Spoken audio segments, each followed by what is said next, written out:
At Mom's memorial, my dad gave my sister our art gallery and gave me an envelope with an old train ticket to find purpose.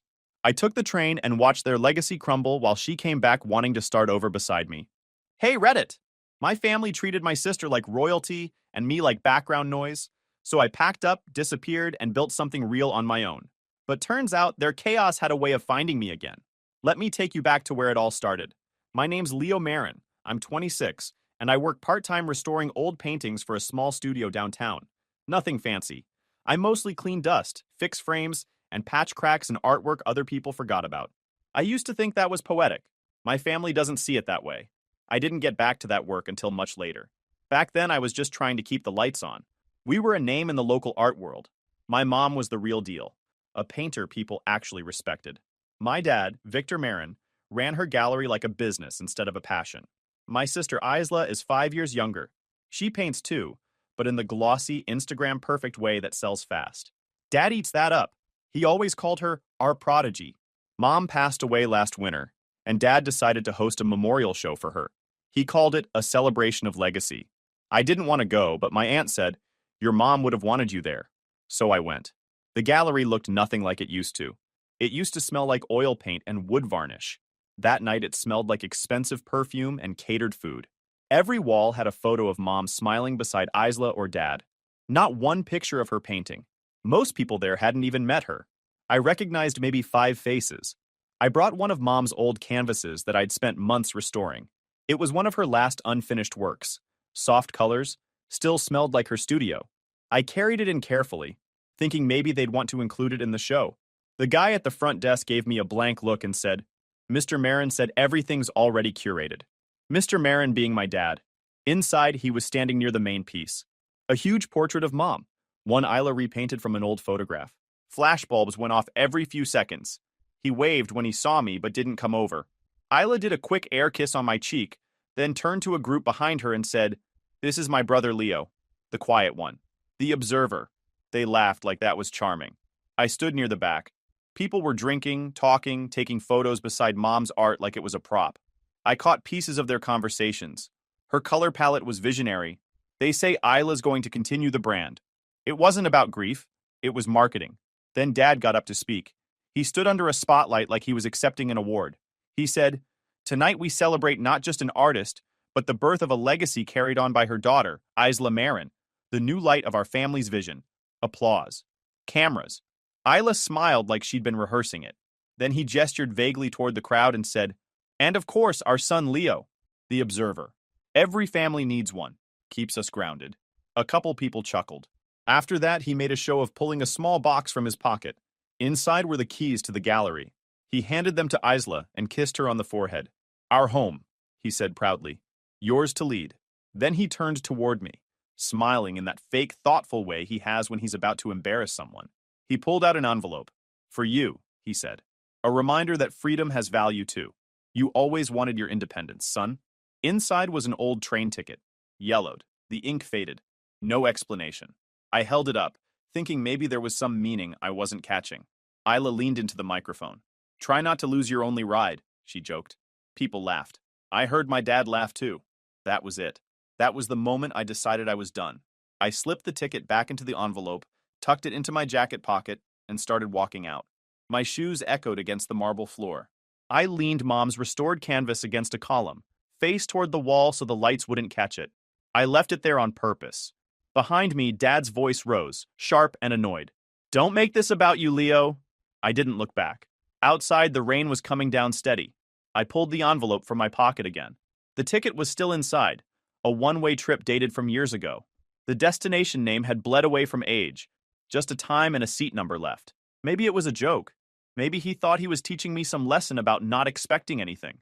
Either way, I didn't want to hear another lecture about humility or earning my way. I started walking toward the station. My clothes were soaked before I reached the corner, but it didn't matter.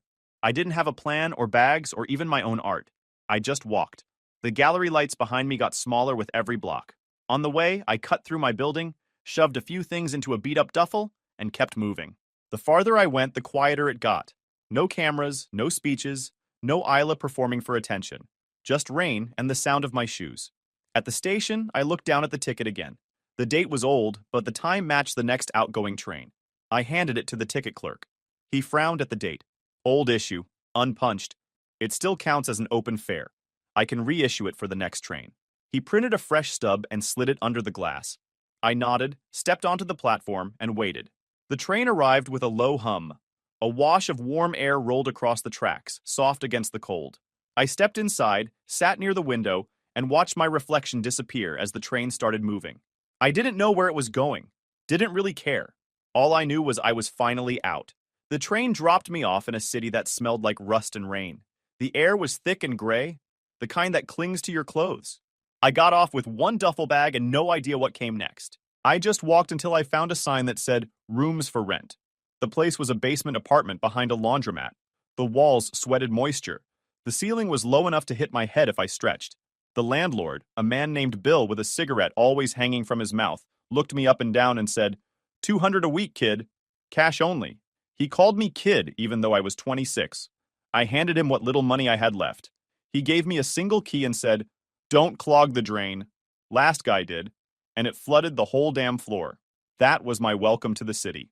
The room had one light bulb and smelled like detergent from the laundromat upstairs. The only furniture was a mattress on the floor and a table someone left behind. It wasn't much, but it was mine. The next morning, I started looking for work. No plan, just walked around asking every store with a help wanted sign. By noon, I had 3 options: unloading trucks at a warehouse, washing dishes at a diner, or cleaning buses at night. I took all 3. Days blurred together. Mornings, I hauled boxes. Afternoons, I scrubbed plates. Nights, I wiped down bus seats that smelled like spilled soda and old food. My hands cracked from the chemicals, and I came home too tired to think. But the rent got paid. When I had energy, I drew. Couldn't afford real supplies, so I took flattened cardboard from behind the laundromat and painted on that. Sometimes I'd find old wood panels in the alley. I mixed leftover paint from the warehouse with cheap brushes I bought at a dollar store. The apartment slowly filled with drawings. People from the street, faces I saw on the train, workers from the diner. I didn't sign them. Didn't think they were worth signing. Food was simple. Cheap bread, instant noodles, black coffee. I learned every brand of ramen by price. The kettle was the only thing in that room that worked perfectly. At night, when I finally sat down, I'd scroll through my phone. My data plan barely worked underground, but it was enough to see Isla's name everywhere. The voice of a new art generation. Isla Marin, continuing her mother's vision. Photo shoots, interviews, all perfect lighting and soft smiles. In one clip, Dad said, "Talent runs in the family." He didn't mention me. I wasn't angry anymore, just numb. It went on like that for months. Work, paint, scroll, sleep, over and over. Some nights I'd just stare at the concrete ceiling and listen to the pipes rattle when the laundromat ran. I told myself this was temporary, but I didn't know what better looked like anymore. Then came the night that changed things. It was late, past midnight. I was sitting on the last train home, half asleep. The car was almost empty except for a woman in scrubs sitting across from me. She looked exhausted, head tilted back, eyes closed, her phone sliding from her hand. A hospital badge hung from her pocket. She was a nurse. I pulled out my sketch pad. Habit. I started drawing her under the dim train light. Her face relaxed, shadows under her eyes, hair messy from a long shift. The train rocked gently, and my pencil scratched against the paper. Halfway through, I decided to record it. I balanced my phone against my backpack and hit record. Not for clout, just so I could remember what tired really looked like. The train screeched as we pulled into another stop, and she woke up. She noticed me drawing, blinked a few times, then leaned forward. I froze, half expecting her to be angry. Instead, she said quietly, "Is that me?" I nodded. She looked at the page for a long time, then smiled. Small, tired, but real. "No one's ever drawn me before," she said. I tore the page from my pad and handed it to her. "It's yours," I said. "If you don't mind, I was recording while drawing. Can I post it?" She thought for a second and said, "Sure. Just don't tag me. Let it be about the drawing." I nodded. She folded the paper carefully, like it was made of glass, and got off at the next stop. When I got back to my room, I watched the clip once. It was short, maybe 40 seconds. You could hear the hum of the train, the pencil strokes, her breathing. Nothing fancy, just real. I uploaded it before sleeping, wrote one line under it, for the ones nobody notices. Then I plugged in my phone, turned off the light, and lay down. The city was quiet except for the hum of the laundromat machines upstairs. I remember thinking it would probably get 2 likes, maybe from old coworkers. I fell asleep before it even finished uploading. The next morning, my phone wouldn't stop vibrating. Notifications stacked so fast the screen froze. The video of the nurse had exploded overnight. People were sharing it everywhere, not just liking it, but writing paragraphs underneath. Stories from janitors, teachers, delivery drivers, single parents. Stuff like, I've worked 20 years and no one's ever looked at us like this. It was overwhelming but honest. I scrolled for hours between shifts just reading what people said. By lunchtime, I had 50 messages from strangers asking if I could draw their dad, their wife, their coworkers. I didn't answer anyone. I just kept sketching during my breaks. The warehouse guys started crowding around my phone before shifts, checking how many views the video had. One of them, a big guy named Mike, came over grinning. Man, that's you, isn't it? My wife showed me that video last night. Said it made her cry. You gotta keep doing that, bro. That's real stuff. I shrugged, trying not to look proud. Just drawing people, man. Yeah, but you're seeing people, he said. There's a difference. That night, I decided to make it official. I didn't want anyone connecting it to my family name, so I picked a new one. Passenger. Felt right. I was always on the move, always watching. The account grew fast. Every post got more attention. Hashtags started showing up. Hashtag passenger portraits. Hashtag faces of work. Someone even started a subreddit for it. I kept my head down at work, but inside, I felt something I hadn't in years. Like I mattered again, even if no one knew my name. One night after a shift, I was scrolling through social media when I saw a familiar name trending. The Marin Legacy Gala. My stomach dropped. I opened the link. There was Isla, smiling beside a painting I knew immediately. One of mine. An old, unfinished piece from before I left home. I'd painted half of it in Mom's studio years ago. Isla had filled in the rest, changed the colors, and signed her name at the bottom. Reporters circled her, cameras flashing. My dad stood beside her with his arm around her shoulder. The interviewer asked, "Is this a new collaboration between you two?" Dad chuckled, saying, "A family collaboration, yes.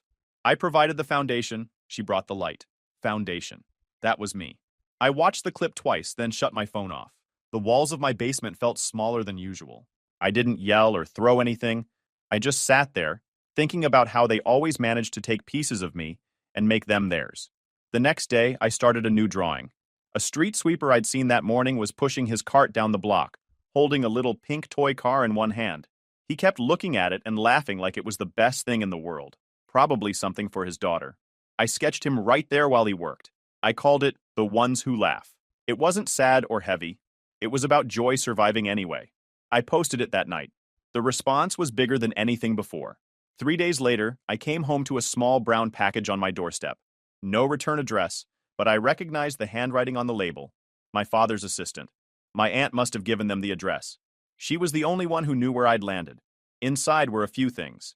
Half-used brushes, some cheap snacks, and a short note. Glad you found a rhythm. Sound of high. Collectors have been responding to lighter work lately. That was it. No signature. No warmth. For a second, I thought about throwing it straight in the trash. Instead, I took one of the brushes, the smallest one, the handle splintered near the top, and cleaned it up. That night, I painted again. It was a portrait of a man sitting alone at a bus stop under a flickering light. Just him, his backpack, and rain sliding off the bench. I called it Still Here. I posted it with no caption this time. By morning, the post had exploded. Journalists started reaching out. Hashtags doubled. Some people were writing think pieces about how passenger captures modern resilience. I didn't read most of it. I didn't want to start believing my own hype. At work, Mike showed me an article on his phone. Bro, this thing's everywhere now. You're officially viral. You could quit this job if you wanted. Not yet, I said. I kind of like keeping my hands busy. A few nights later, I got a call from my cousin on Mom's side. We hadn't talked in months. She said she'd been at dinner with my dad and Isla. Apparently, they were bragging about me. Not as me, though. She said my dad told people I'd finally learned marketing. He was taking credit for the idea like he'd taught me to be smart about publicity. Isla apparently agreed, saying, "It's good he's doing something useful now." I thanked my cousin for telling me. She apologized, said she almost walked out. I laughed, not because it was funny, but because I expected nothing else. They could twist it however they wanted. They could claim it, rename it, pretend they built it. I didn't correct anyone. I went back to painting. About a month after Still Here, a journalist wrote an article about me, or about Passenger. The headline read, "The Anonymous Artist Painting the Overlooked." It ran in a small online magazine, but it spread fast. I didn't even know until Mike showed me on his phone during lunch. Dude, this is you, he said, scrolling. Listen to this. A mysterious painter capturing the quiet strength of ordinary people. Man, that's badass. The article described my work like it was a movement. It said Passenger wasn't chasing fame, just humanity. I laughed a little at that part. Humanity was a nice word for being broke and tired. After that, people started sending money. Not to me, but to the shelter where I drew sometimes. The staff said they were getting donations from all over. For Passenger's friends? The email said. It felt good, like something small was actually doing something. Then came the guessing games. Comment sections filled with people trying to figure out who I was. Some thought I was an older European artist reinventing himself. One said I was probably an ex-corporate guy who snapped and found peace through paint.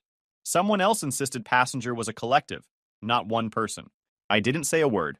I let them talk. Meanwhile, back home, Isla's new show The Light Between Faces had opened. I didn't go, obviously, but the reviews showed up in my feed. Most were brutal. Technically brilliant, but emotionally vacant. All gloss, no heartbeat. The art of someone trying to prove instead of feel. Dad, of course, had his explanation ready. He told a reporter that modern critics hate success, and that true vision is always misunderstood. He made it sound like the world was jealous of her talent. Same script as always. A few days later, I got a message from my aunt, my mom's sister. She was one of the few relatives I still talk to. She said, I went to Isla's show. She looked pale the whole time. You could tell she's not okay. Then she added, your dad kept talking over her like she was a spokesperson, not an artist. That stuck with me. Isla was always the confident one, the one who soaked up attention like it kept her alive. Hearing that she'd looked empty felt strange, like something was off in their perfect setup. A week later, I was sketching in the shelter when my phone buzzed again. This time it was a text from Isla. I froze when I saw her name. Hadn't heard from her since the memorial night. The message was short. Found one of your old sketchbooks. Mom kept it in her chest. I didn't know you drew me like this. Thanks for the drawing. Attached was a photo. It was a page from a sketchbook I hadn't seen in years. A pencil drawing of her when she was maybe 10, sitting cross-legged on the porch with our dog. Underneath, I'd written the bright one. I stared at that message for a long minute. My hands were shaking a little. Not from anger, just surprise. I texted back, didn't think you'd remember that one. She didn't reply. That hit harder than I expected. It wasn't just that she'd found the sketchbook. It was that she reached out. I could tell in the photo she'd drawn over the page lightly, maybe tracing the lines. The text said, thanks, but it felt like something else. Like a quiet apology she couldn't say outright. That night, I kept thinking about it. When we were kids, Isla used to sneak into Mom's studio while I worked on my school projects. She'd ask if she could paint next to me. I'd let her. It used to feel easy. Now, years later, that single photo was the first sign she remembered any of it.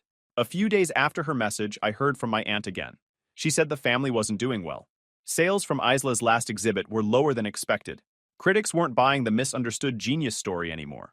My dad had started blaming everyone, the gallery staff, the press, even Isla herself. Your father's spiraling, my aunt said. He won't admit it, but he's scared. He keeps comparing Isla's career to Passenger's popularity. I think he knows it's you. I doubted that. My dad lived in denial so deep, he'd probably convince himself I was a marketing intern before believing I was the artist people loved. I didn't respond to Isla's text again. There was nothing else to say. But I saved the photo of the sketchbook. It reminded me that maybe, for once, she saw what I was trying to show the world. That art isn't supposed to prove worth. It's supposed to recognize it. The next week, I went back to the train and drew again. This time, it was a security guard eating a sandwich in an empty car. I posted it with a simple caption, still working. It didn't matter how many likes it got. I just wanted to keep seeing people who weren't being seen. The same way Mom used to paint them, and the same way I used to hope my family would see me. When I checked my phone later that night, Isla's message had a small gray read under my last text. No reply, no reaction, just that quiet acknowledgement sitting there, like a full sentence. That was enough for now. Then it started with a video link from Mike. Dude, your dad's back at it, the text said. I opened it on break, sitting behind the warehouse with my coffee. It was a clip from some fancy dinner. White tablecloths, chandeliers, waiters in gloves. The caption read, The Marine Family Donor Gala. There they were again. Dad, standing at the head of the table, smiling like a man running for office.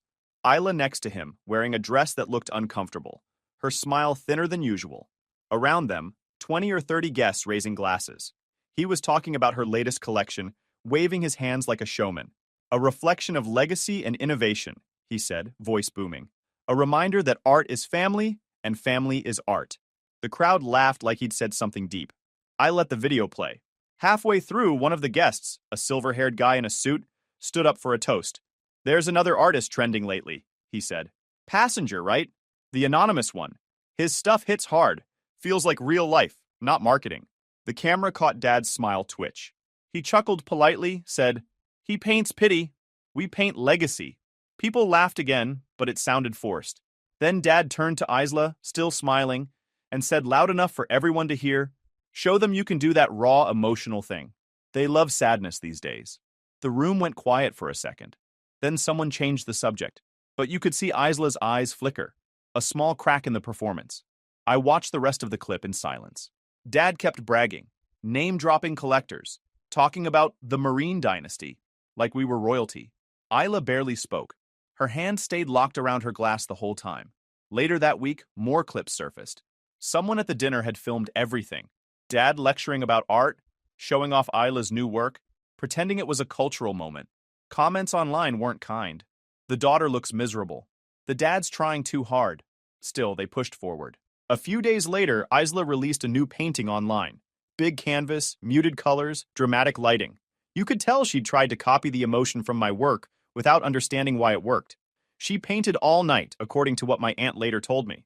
When it was done, it looked perfect. Balanced, technical, clean. But when you looked closer, it felt empty. Like something built to be admired, not felt. Critics noticed. The morning after the release, articles popped up calling it a clean imitation of life. Others said it was pretty but hollow. I didn't feel good about it. I wasn't rooting against her. I just saw the same cycle starting again. Dad pushing her to fix what he broke. My aunt texted me that afternoon. She cried backstage, she wrote, after the reviews came in. Your father told people she was just tired, but she was shaking. That hit harder than I expected. I could picture her sitting in some dressing room, makeup smudged, listening to Dad explain why it wasn't his fault. I didn't reply to my aunt. I didn't know what to say. A couple months passed. My aunt called me one evening. Her voice was low, like she didn't want anyone to hear. Leo, she said, I think you should know something. She told me that the family's housekeeper, the same woman who'd worked with Mom for years, had given Isla a letter. It was from Mom, written before she got too sick. It was addressed to me, but Dad had hidden it. Isla had apparently found out about it months earlier, right after that failed exhibit. The housekeeper passed it to her quietly, saying, Your mother wanted him to have this one day. My aunt said Isla read it in the studio late at night, crying. The letter wasn't long, but it said enough. Mom wrote that she worried Dad's pride would bury quiet hearts like yours. She told me to keep painting what was real, even if no one looked. At the end, she wrote one line that stuck with me. If the world forgets him, remind them who he is. According to my aunt, Isla folded the letter and put it in her bag. The next morning, Dad found her reading it. He tore it in half and threw it in the trash, calling Mom soft. Isla didn't say a word. She just left the room. When my aunt finished telling me, I didn't speak for a few seconds. She sighed and said, She's not as cold as you think, Leo. She's just stuck. That sentence stayed in my head for days. For a long time, I'd told myself Isla had chosen her side, that she liked being the favorite. But hearing that story changed something. It didn't make what she'd done okay, but it made sense. She wasn't just spoiled, she was trapped in Dad's world, and maybe for the first time, she was starting to realize it. I thought about that letter, about how Mom had written it for me, and Isla ended up being the one who needed it. It was a Tuesday night when my phone rang from a number I didn't recognize. I almost didn't answer, but something made me swipe anyway. There was a pause on the line, the sound of slow breathing, then a familiar voice. You think hiding makes you mysterious? My dad said. His tone was calm, almost rehearsed. You'll fade like the rest of them, Leo. People get bored. I didn't reply. He waited, maybe expecting a reaction. When I stayed quiet, he exhaled sharply and said, You'll thank me one day for teaching you what real work looks like. I hung up. Didn't save the number. A few weeks later, I saw his name pop up online again. He was promoting a new show called The Art of the Marin Legacy. The announcement was everywhere. Press releases, local radio, even sponsored ads. The tagline said, A family's unbroken vision through generations of genius. It was supposed to be his big comeback. The opening night came, and photos started showing up online. Half the seats were empty. The lighting looked harsh, the walls bare. The comments were brutal. Feels like a museum of ego. What legacy? Should have let the daughter run it. I didn't think much of it until a video surfaced 2 days later. Someone had recorded a Q&A from the event. A journalist asked, "Do you think passenger represents what the Marine name used to mean? The emotional connection your family was once known for?" I watched the clip. My dad froze for half a second, then smiled. Too wide, too fake. "Passenger?" he said, laughing dryly. "He's a beggar with a brush, a fraud who sells misery to sentimental fools." The crowd went silent. He kept talking, voice rising. "That kind of pandering isn't art. It's pity packaged for likes." The video cut off there, but it didn't matter. That 30-second meltdown was enough. It spread across every platform within hours. People clipped it, remixed it, turned it into memes. By morning, news outlets were reporting on sponsors pulling their support. The gallery's main investor dropped out. Within a week, several artists withdrew from showing under the Marin brand. I found out because Mike shoved his phone in my face during a lunch break. "Dude, your dad's trending again," he said, grinning. Not in a good way. I took the phone and watched the clip again. Dad red-faced, shouting, trying to control a room that had already stopped listening. When I gave the phone back, Mike asked, "You okay?" "Yeah," I said. "I'm fine." And I was. I didn't laugh. I didn't cry. I didn't feel much at all. I just went home that night, sat in my basement surrounded by my cardboard paintings, and kept drawing. The gallery had been bleeding cash since winter. 2 soft quarters and a rent hike. So the clip didn't start the fall, it finished it. A month later, the gallery shut down. Official statement said temporary restructuring, but everyone knew what that meant. I heard through my cousin, the one who still talks to Dad sometimes, that things at the house had gotten ugly. Isla had stopped showing up completely. She moved her things out one night without telling anyone. Dad locked himself in his office for days after, only coming out to yell at whoever was still around. They fought constantly, my cousin said. He kept blaming her for ruining everything. She told him he'd been ruining it for years. I believed it. That sounded exactly like them. I didn't reach out. I figured if she wanted space, she'd take it. But the thought of her being stuck in that house, the same house that ate both of us alive, kept sitting in the back of my head. One night, I couldn't shake it. I was sitting at my desk, a new sketch half finished in front of me, when I looked over at the drawer where I kept the old train ticket Dad had given me. It was still inside that same envelope, edges yellowing, the ink fading more every year. I pulled it out and turned it over in my hand. It was supposed to be a joke, his little life lesson, but to me, it had become something else, a way out. So I made a choice. I went online and bought a physical ticket to my city. Same line, same direction, even the same car number if I could swing it. I slipped it into an envelope and wrote her name on the front, Isla. No note, no explanation, just the ticket. I asked my cousin about her new address and mailed it to her the next morning. I didn't know if she'd use it. I didn't even know if she'd open it. But for the first time, I felt like I'd done something that mattered. Not for attention, not for payback, just because someone had to break the pattern. If she decided to stay, that was her choice. But at least she'd have a door to walk through. The same kind I took when nobody handed it to me. After I dropped the envelope in the post box, I walked to work. It was raining again. Same smell of rust and wet concrete that had greeted me when I first got off the train here. For once, it didn't feel like a curse. It felt like something was finally ending. The train yard was quiet most days, except for the low hum of engines in the distance and the clank of metal when the wind pushed something loose. I rented an old railcar near the end of the line and turned it into a small art room. The locals called it the passenger line. It wasn't fancy. The floor still had rust spots, and the roof leaked when it rained, but it worked. I strung up lights, patched the holes, and lined the walls with cardboard panels for people to paint on. The place always smelled like a mix of paint, metal, and wet concrete. Kids from nearby apartments started coming after school. Some factory workers showed up on weekends, still in their uniforms. A few retired guys just came to watch. We painted whatever they wanted, portraits, city skylines, sometimes just colors that didn't mean anything. Nobody judged anything here. It wasn't a business. I didn't charge anyone. I just kept the doors open and made sure there was always coffee and a box of cheap brushes. One afternoon, I was cleaning brushes near the door when I saw a figure walking down the tracks. For a second, I didn't recognize her. The hair was shorter, the clothes plain. But then she looked up, and I knew. It was Isla. She looked smaller somehow, not physically, but like she'd finally dropped the act. She stopped a few feet from the doorway and said, "Hi." "Hey," I said back. She stepped inside, looked around slowly. "This is yours?" "Yeah." We sat on opposite sides of the table. Neither of us said anything for a while, just the sound of the trains passing in the distance. Then she spoke softly. "I read Mom's letter."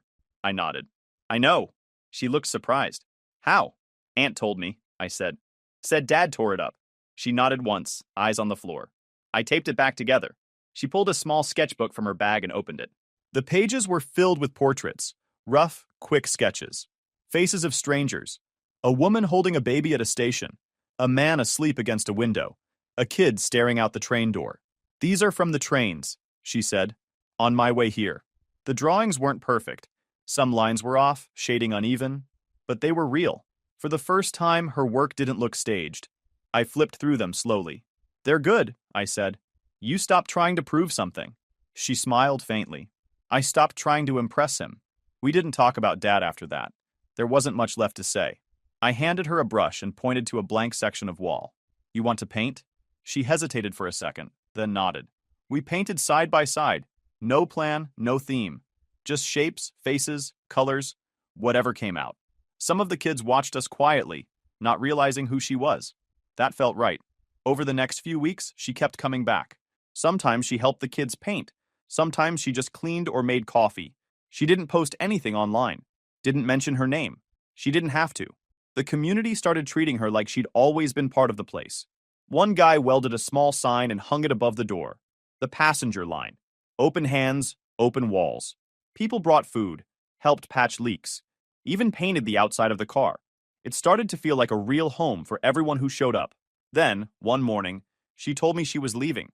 Said she wanted to start another car like this in a different city. "There's a spot near the coast," she said. "An old freight yard. I already talked to the owner." I nodded. "You'll make it work," she smiled. "You sound like Mom." Before she left, I took the old ticket from the drawer and set it between us. She turned it in her fingers, then stood on a chair and taped it to the wall near the door.